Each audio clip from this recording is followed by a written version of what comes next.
Beda pendapat itu sudah fitrah, nggak mungkin lah. Kita ada beda pendapat itu nggak mungkin. Di kampung-kampung kalau ada masjid speaker, di mana-mana saya sering ditanya, wadah yang bagus, kandani nak adzan coba banter-banter, mengerameni tonggo. Nak niat sholat terus adzan nak isteko. Bar. Sing sitok, yo ora kudu banter ben siar. Sing sitok, mau sedemen dipisoi tok, mergo sing ora seneng malah mau misoi tok, sing wis seneng tanpa adzan pun yo tanpa adzan rame-rame maksudnya wis salat ke milih ndi. Dulu tuh perdebatannya gitu. Abu Bakar nak wiridan yang masjid tuh wirih banget. Selirih-lirihnya. Umar nak wiridan bianter. Tapi ranggo sound system zaman itu, tapi banter aja. Tapi sing rameni lah, intinya sing rameni. Ketika Abu Bakar ditanya Rasulullah, ya Abu Bakrin, kenapa kamu melirihkan suara? Jadi saya itu malu sama Allah. Dia itu zat maha mendengar. Jadi saya mengeraskan suara itu malu. Kayak pangeran butuh suara keras saya. Umar ditanya, kenapa kamu terlalu keras? Umar jawabannya sederhana. Bener-bener ngantuk. Makanya nggak ada satupun ulama yang mengatakan Umar itu afdhalu min Abi Bakar. Mungkin jawabannya itu kadang sederhana banget. Malahnya ijma' ahli sunnah itu Abu Bakar afdhalu min Umar. Kalau nak dulu jawabannya kok beneran ngantuk.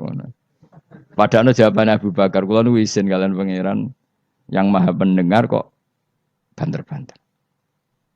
Rasulullah dalam banyak hal ya gitu. Ketika banyak masalah itu sahabat dongo banter-banter. Nabi duka. Innakum latatuna as-somma.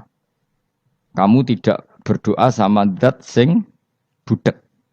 Maka kamu enggak usah banter-banter. Jadi andaikan ada istighosah pakai sound system banter-banter itu ya perlu dipertanyakan. Lah pangeran wis krungu gegere ngono lho apa misalnya. Tapi misalnya mazhab itu kamu pakai. Terus ada pertanyaan, dangdutan saja banter. Kenapa kalimat thayyibah tidak boleh banter?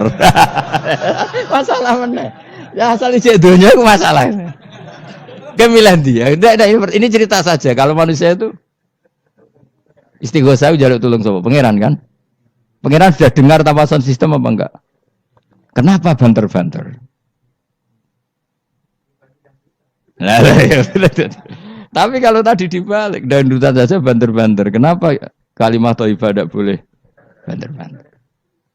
Jadi manusia itu memang potensinya. Karena dalam fikihnya itu tak warai Kang, sampean ben fanatik mazhab Syafi'i. Sebenarnya Imam Syafi'i itu ya manusia, sampean bisa tidak cocok. Tapi masalahnya kan otaknya jauh. Otaknya jauh, ilmunya jauh. Sekarang saya tanya, khutbah itu syarat sahnya Jumatan orang berapa dalam mazhab Syafi'i? 40. Syaratnya orang 40 itu dengar khutbah atau imam mendengarkan khutbah? Enggak, sampean saya tanya. Imam memperdengarkan khutbah atau orang 40 dengar khutbah? Loh beda. Makanya harus ngaji itu serius. Ngaji mondok rahatam gitu. Misalnya saya jadi imam, khotib. Yang dengarkan saya orang 40. Bisa saja yang dua itu kopok. Enggak dengar memang karena kopok. Atau yang 4 omong-omongan, enggak ngurusi. Tapi imam tetap dengan suara yang pengandaiannya orang normal itu dengar. Makanya kata fikih-fikih Syafi'i, wa yajibu isma'u arba'in wa illam yasma'u fi'lan. Yang penting seorang khotib memperdengarkan suaranya yang andekan dalam keadaan normal orang 40 itu dengar. Wa illam yasma'u mersi pun hakikat mereka tidak dengar. Karena mungkin omong-omongan, ada suara mobil, bising, tidur, gosip, macam-macam. Makanya itu perdebatan fikih yang wajib tuh isma'u arba'in atau sama'ul arba'in, memperdengarkan atau hasil apa? Dengar. Lah baca bismillah ya seperti itu. Yang penting itu imam membayangkan mereka dengar atau hasil dengar. Paham sih kalau maksudnya? Makanya perdebatan fikih itu pasti seperti itu. Misalnya seorang guru. Sementing seorang guru atau kiai itu memahamkan. Dia sudah pakai bahasa yang baik, intonasi yang baik. Apa hakikatnya mesti Anda paham? Kan enggak juga. Mungkin wis mbulet mikir tanggal wedi bayar BPKB sesuk macam-macam ono wong ngaji wis mbah Bang sumpah ngaji ngono sumpah. Tapi ketika seorang guru dengan standar yang baik metodologinya disebut mufhim, memberi pemahaman. Meskipun yang mendengar tidak paham. Atau orang lain tuh paham, padahal gurunya buruk. Karena sudah otaknya sudah baik. Omongan keliru paham. Wah itu malah hebat. Macam wis pinter. Lah ya makanya jadi perdebatan dalam madzhab Syafi'i. Ya, perdebatan ulama sampai seperti itu. Dalam khutbah itu yang penting orang 40 dengar atau yang penting adalah khotib memperdengarkan. Paham gitu maksudku? Jadi itu beda. Lah ulama itu mikir sampai ngono, Kang. Ya bulet tenan, Gus. Ngono kok mbok bantah. Ngono mikire tok ngono kok mbok bantah. Kowe mikir mau mikirnya berarti kandani terus mulai mikir. Wong ilmu terlambat kok mikir bantah ulama sing wis mikir lama. Mulane kula seneng nek harus debat ae ulama-ulama riyen niku. Lucu-lucu debatnya. Makanya dulu abahnya Said Muhammad itu Said Alawi itu pertama kali menangi ada mukabbirus saut, ada mik. Ya mik seperti ini. Ulama-ulama Mekah janggal. Ini sah apa ndak Jumatan dikhutbahi pamik. Karena syaratnya makmum itu mendengarkan suara khotib. Padahal dengan adanya mic, suara khotib itu menjadi lirih. Kan nggak mungkin bengok-bengok sudah ada mic.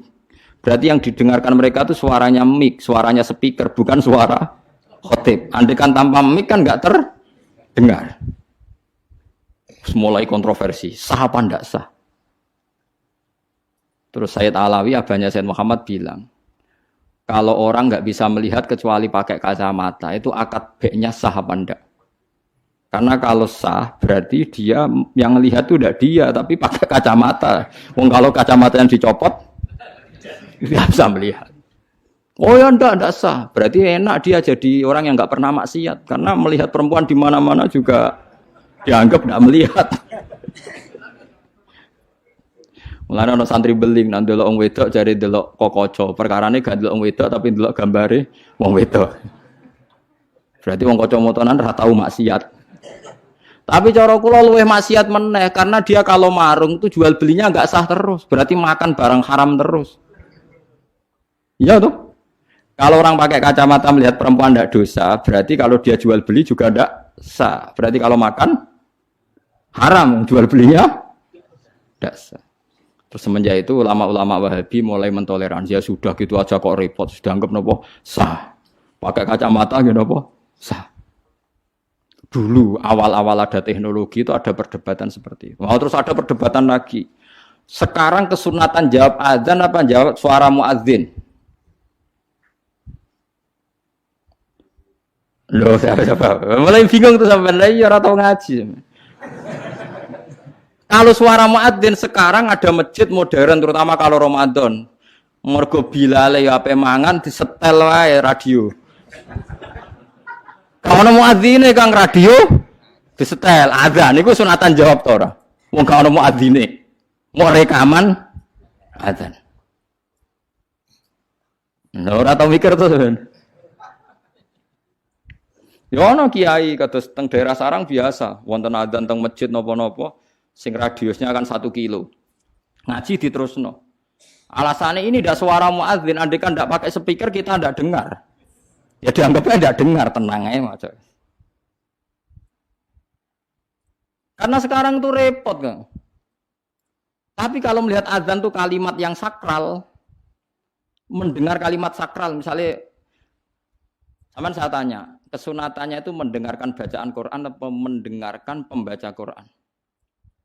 Bacaan Quran kan, kamu yakin kan kalau rekaman Quran didengarkan sunat enggak? Sunat, padahal tidak ada yang baca.